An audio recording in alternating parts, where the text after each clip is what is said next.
আল্লামা ইকবাল সুমুখ-ইস্তিগিরের সময় উনি বক্তব্য দিতে যাচ্ছেন বা বক্তব্য দিয়েছেন। তো সুমুখ-ইস্তিগিরের সাথে তার গল্পের কথা বলা আছে। সুমুখ-ইস্তিগির আল্লামা ইকবালকে বলেছেন, তুমি তো খুব জ্ঞানের শক্তির কথা বলো, তা আমার সাথে একদিন আসো। আল্লামা ইকবাল ভাবলেন বেচারা একটা অনুরোধ করেছে, একটা আহ্বান জানিয়েছে, তো ঠিক আছে।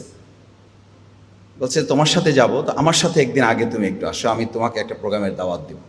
বলছে কোনো অসুবিধা নেই। কি করতে হবে ওখানে? কি কুস্তিগিরি শেখাতে হবে বা আমি কুস্তি কী করে এটা দেখাতে হবে? বলছে আসো, তারপর দেখা যাক। এসেছে, বক্তব্য দিয়েছে। আল্লামা ইকবাল বক্তব্য দিয়ে যাওয়ার সময় কৌশলে বলেছেন, আজকের প্রোগ্রামের প্রধান অতিথি আপনারা ইতিমধ্যে লক্ষ্য করেছেন, স্বাস্থ্যের দিক বিবেচনায়, শরীরের দিক বিবেচনায়, সক্ষমতার বিবেচনায় স্বাভাবিকভাবেই স্টেজে যারা বসে আছেন তাদের চেহারার দিকে তাকালে যাকে আপনাদের প্রধান অতিথি মনে হয় তিনি এখন কথা বলবেন, তিনি আমাদের প্রিয় সুমুখ-ইস্তিগির। বেচারা কোনোভাবে এখানে এসেছে, 2-4 মিনিট কথা বলতে বলতে ডায়াস সহ নিজে কাঁপতেছে এবং মাথা থেকে শুরু করে পা পর্যন্ত ঘামে ভিজে গেছে।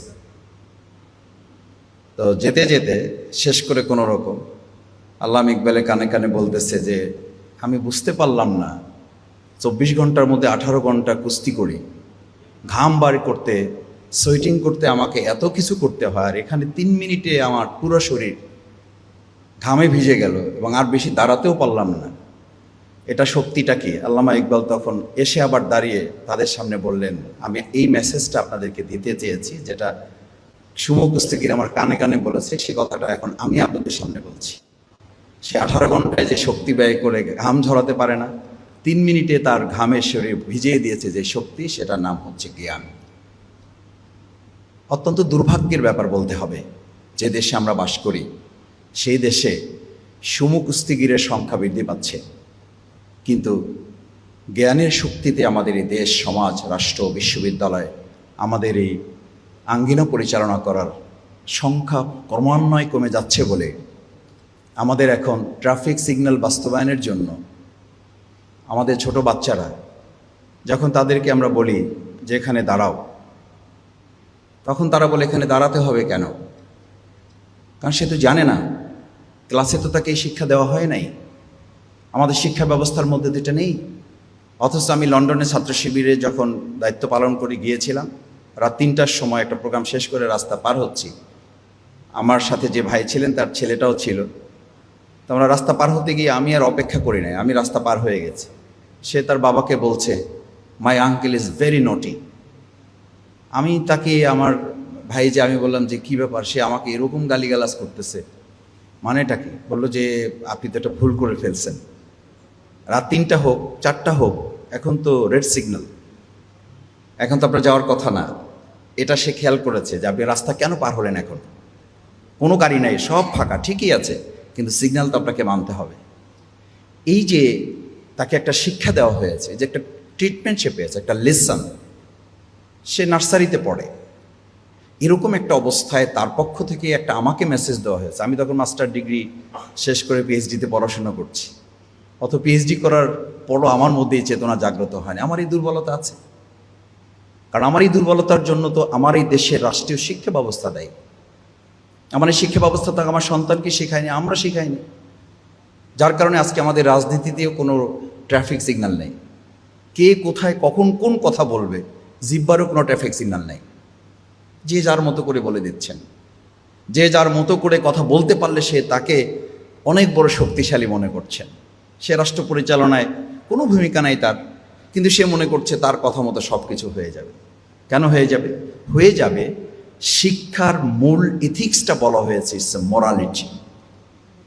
আপনি দেখেন, ছোট সময় আপনাদের মনে পড়ে না, আমি বিশ্ববিদ্যালয়ে বলতাম, আমাদের শিক্ষক আমাদেরকে বলতেন, আমি একেবারে বাস্তব থেকে বলছি, আমাদের বিসিএসের জন্য যখন ক্লাস হতো, আমরা প্রাথমিকভাবে কিছু ক্লাস করার চেষ্টা করেছিলাম। তো আমরা বিসিএস ক্লাস যিনি নিচ্ছিলেন তাকে আমরা একটু জানার জন্য বললাম যে স্যার, হাট্টিমা টিম, তারা মাঠে পারে ডিম, তাদের খাড়া দুটো শিং, তারা হাট্টিমা টিম। স্যার এইরকম হাট্টিমা টিম তারা মাঠে ডিম পারে, তাদের দুটো খাড়া শিং আছে, এই জাতের কোনো প্রাণী কি আপনি বা আমরা কখনো মাঠে দেখার সৌভাগ্য কিংবা দুর্ভাগ্য আমাদের জীবনে কি হয়েছে? শিক্ষক ঠিক আমার চোখের সামনে ভাসতেছে, বসো। এই বেশি বোঝা ছেলেদের সামনে আমি কথা বলতে পছন্দ করি না। তো বেচারা আমরা কি করব, স্যারের কাছে পড়তে এসছি, বেশি বুঝলেও তো সমস্যা, বেশি বুঝলে তো আদবের খেলা। বসে গেলাম, মেনে নিতে হলো যে হাট্টিমা টিম আছে, তারা মাঠে ডিম পারে, তাদের খাড়া দুটো শিং আছে, সেগুলো আমাদেরকে না দেখে বুঝে না বুঝে, জ্ঞানে আসুক না আসুক, সচক্ষে দেখে না দেখে মানতে হবে। বলেছেন আমাদের উজির, বলেছেন আমাদের রাজা বলেছেন, আমাদের শিক্ষা ব্যবস্থার শিক্ষাবিদগণ বলেছেন, সিলেবাস এটি দেওয়া হয়েছে। সুতরাং কিছু করার তো নাই। আমি আমার বাচ্চাদের এখনও ক্লাসগুলোতে মাঝে মধ্যে তো বসার সুযোগ নিতে হয় আমাদের বেবিদের জন্য, তা আমি ওদেরকে মাঝে মধ্যে দেখে জিজ্ঞেস করি যে আচ্ছা তোমাদের কি লেখা আছে? তো ওদের বইতে লেখা আছে সরেওয়া, অজগরটি দেখতে ভয়ঙ্কর। আচ্ছা আপনি বলেন, নিশ্চয়ই এটা দরকার আছে, আমাদের অজগর দেখতে ভয়ঙ্কর এটা তার জানা দরকার না? জানতে হবে তো অজগরটি দেখতে ভয়ঙ্কর। ঠিক এই বাচ্চাটাকে যদি এটা বোঝানো যেত, হ্যাঁ ভিন্ন ধর্মের হলে আপনি ভিন্ন ধর্মের কথা বলেন, সে যদি ভিন্ন ধর্মের হয় ভিন্ন ধর্মের কথা বলেন তাকে। কিন্তু এই অতে যদি অজগরটি দেখতে ভয়ঙ্কর এটা লিখে তার পাশে এটাও লিখে দেওয়া হতে, অতে অজু করো, শরিয়াতে আজান দাও, ঈগল রশ্মিতে ইমানদারের ইমান বড়, আবার এটার সাথে এটাও লিখে দেন ঈগল পাখি আকাশে ওড়ে। এই কথাগুলো যদি আপনি আপনার সন্তান বা আমাদের আজকের প্রজন্ম যারা বড় হচ্ছে আগামী দিনের জন্য, আপনি এই গবেষণার বিরাট অংশ আমাদের প্রিয় প্রবন্ধকার ডক্টর হাফিজুর রহমান যা দিয়েছেন, গবেষণা শিক্ষার একটা অংশ, it's absolute part, it's not whole part. গবেষণা সবার জন্য জরুরি নয়, সবাই ডক্টর হইতে হবে, সবাই ডক্টর হাফিজুর রহমান হবে, তারপরে দেশ স্বাধীন হবে, তারপরে দেশ স্বয়ংসম্পূর্ণ হবে, তারপরে দেশ অর্থপূর্ণ হবে। This is not important. Important is, গুরুত্বপূর্ণ হলো শিক্ষার বেসিকটুকু আমরা আমাদের গোটা জাতির কাছে, মৌলিকত্বটুকু, ফান্ডামেন্টাল এক্সপার্টটুকু আমরা তাদের সামনে দিতে পেরেছি। সেই দিতে পারার অর্থ কি? অর্থ ছিল যে শিক্ষা আমাদেরকে এটা বলে দেবে, আমাদেরকে আঙ্গুল দিয়ে এটা দেখিয়ে দেবে, শিক্ষায় শিক্ষিত হলে একজন ছাত্র সে তার মেধার দিকে নজর দিবে, সে তার পদের দিকে নজর দিবে না। বিগত 15 বছরে অথবা দেশ স্বাধীনের পরে আমাদের দেশে এখন বিসিএস কে হবে, এই শিক্ষা অর্জন করার পর সে শিক্ষক হতে পারবে কিনা, তার জন্য তার একটা দলীয় পরিচয় ম্যান্ডেটরি করে দেওয়া হয় নাই। শুধু এটা না হলে তার মেধা থাকা সত্ত্বেও তাকে কাজে লাগানো যাবে না। কি করবেন আপনি? হোয়াট ক্যান আই ডু, মানে উই হ্যাভ টু ডু, বলেন। আমি খুব দুর্ভাগ্যের সাথে একটা কথা বলি, জুলাই আকাঙ্ক্ষার কথা বলা হয়েছে না, এই পয়েন্টটা এখানে হয়তো তোলার মতো বিষয় না, কিন্তু আলোচনা করার মতো বিষয়। কি বিষয় জানেন? আমার কিছু আত্মীয় স্বজন আছে, এই 2-4 দিনে সপ্তাহখানেকের মধ্যে তাদের ফ্লাইট। কিসের ফ্লাইট? তারা দুঃখ, ভারাক্রান্ত, আফসোস, হতাশা, ক্ষোভ, ক্ষুদ্র প্রতিক্রিয়া ব্যক্ত করে আবার দেশ থেকে তার সন্তানদেরকে ফিরিয়ে নিয়ে এসেছেন, যারা 5ই আগস্টের পরে তাদেরকে নিয়ে আবার চলে যাচ্ছেন। কেন?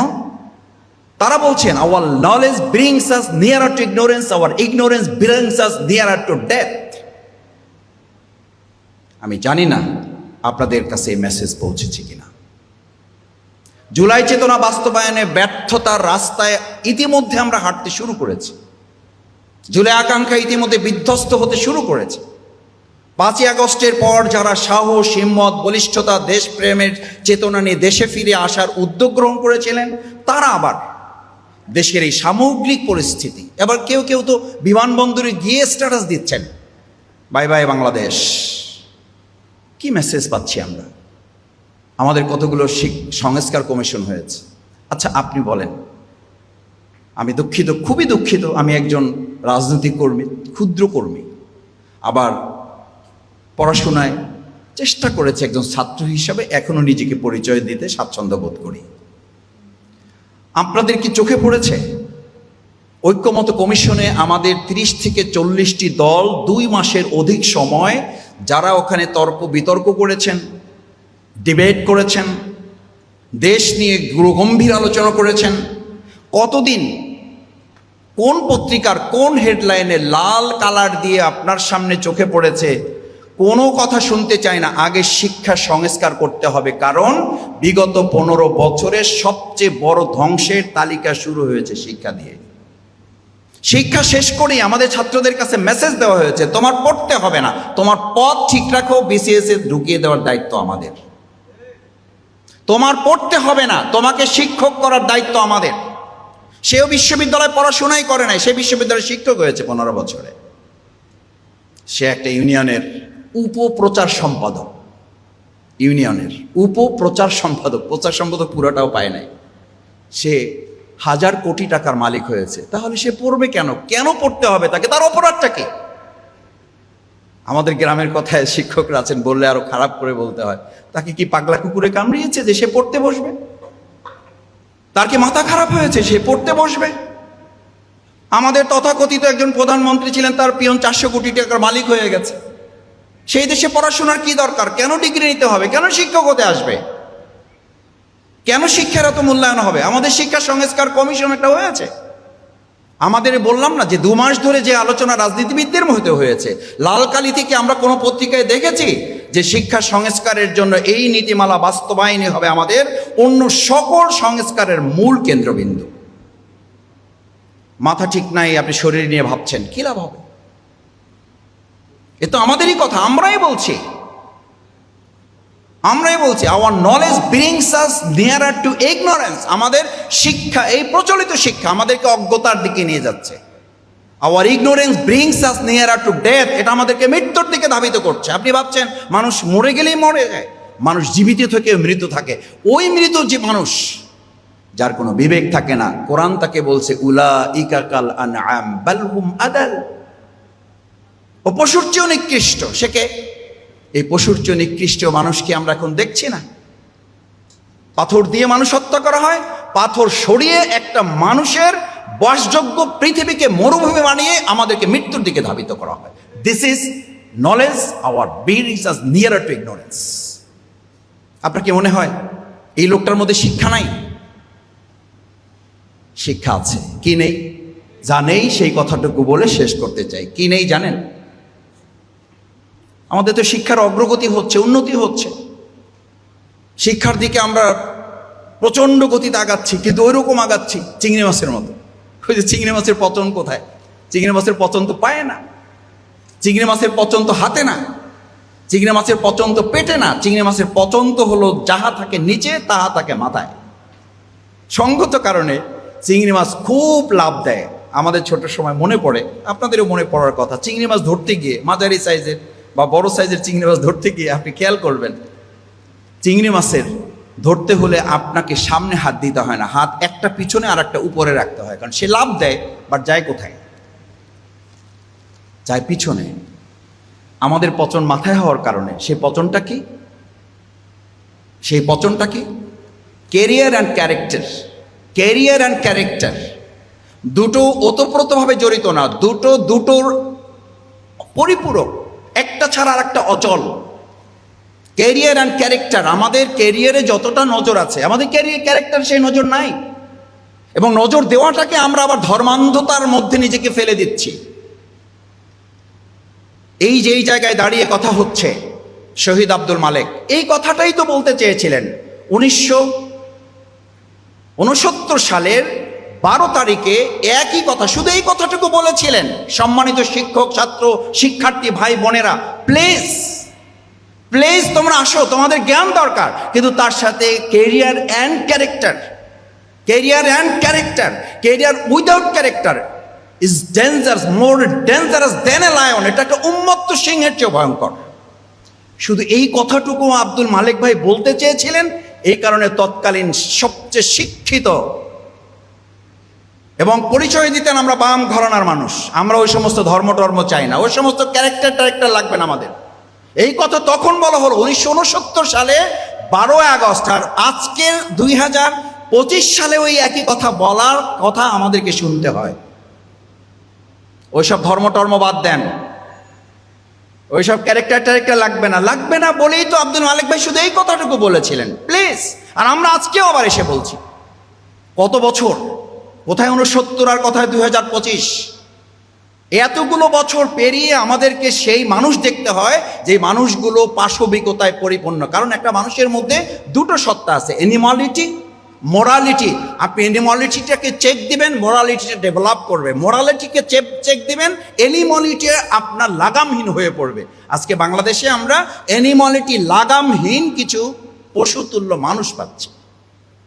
পাওয়ার কথা ছিল অ্যানিমালিটি লাগাম টানা, মোরালিটি লাগামহীন হয়ে সে আমার দেশের অর্থ পাচার ঠেকাবে।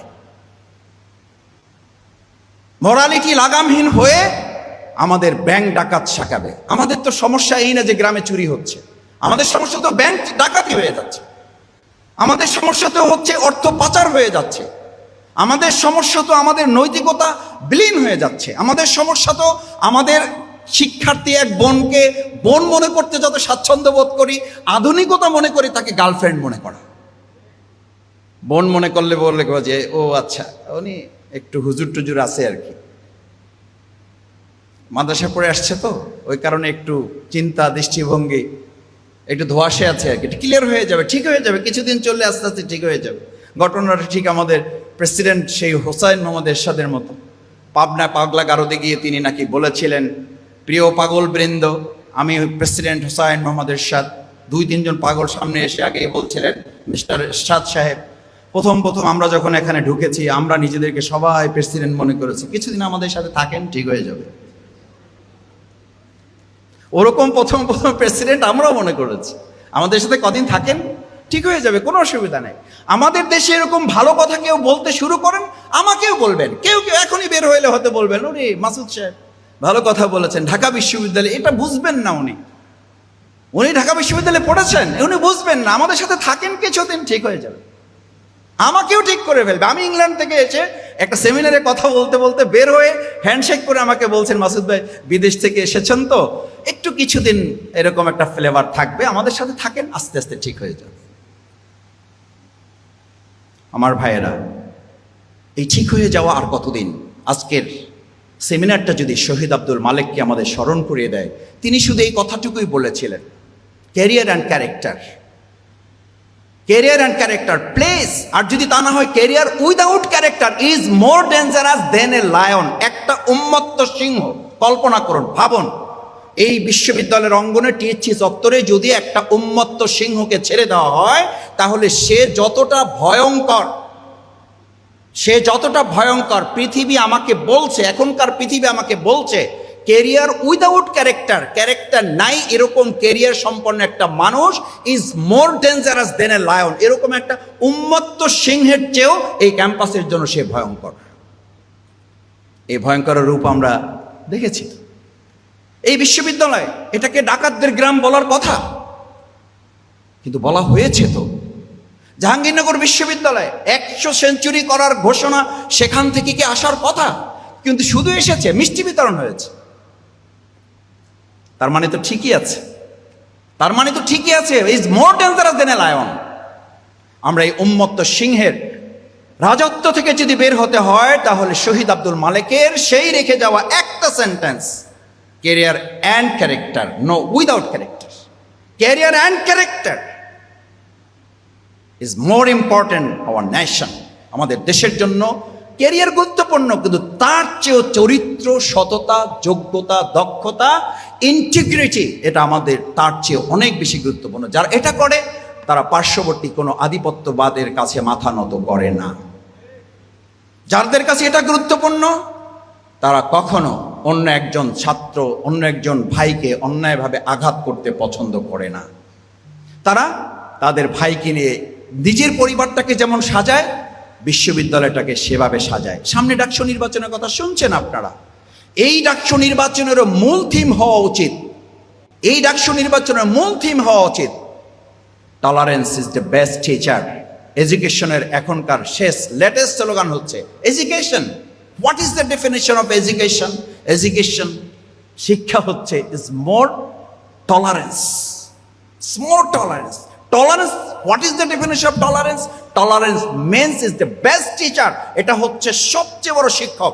যে যত বেশি সহনশীল পৃথিবীতে সে সবচেয়ে বড় নেতা। আর আমাদের হচ্ছে যত বেশি অস্থির সে হচ্ছে আমাদের সবচেয়ে বড় নেতা, সে হচ্ছে আমাদের বড় দায়িত্বশীল। যে যত গরম হতে পারে, যে যত বড় অস্থির হতে পারে, যে যত কাঁপিয়ে তুলতে পারে, সে হচ্ছে আমাদের নেতা। আর আমাদের শিক্ষা বলছে আমাদের tolerance is the best teacher. সবচেয়ে বড় শিক্ষক, সবচেয়ে বড় নেতা, সবচেয়ে বড় গার্ডিয়ান যে যত সহ্য করতে পারে। আমি বিশ্বাস করি ইসলামী ছাত্র শিবির সহ্য ক্ষমতায় সকলকে ছাড়িয়ে গিয়ে শুধু ঢাকা বিশ্ববিদ্যালয়ে না, শহীদ আব্দুল মালেকের রেখে যাওয়া সেই সুন্দর স্বপ্ন বিনির্মাণে বাংলাদেশকেও তৈরি করবে ইনশাআল্লাহ। সবাইকে ধন্যবাদ। আসসালামু আলাইকুম ওয়া রাহমাতুল্লাহি ওয়া বারাকাতুহু।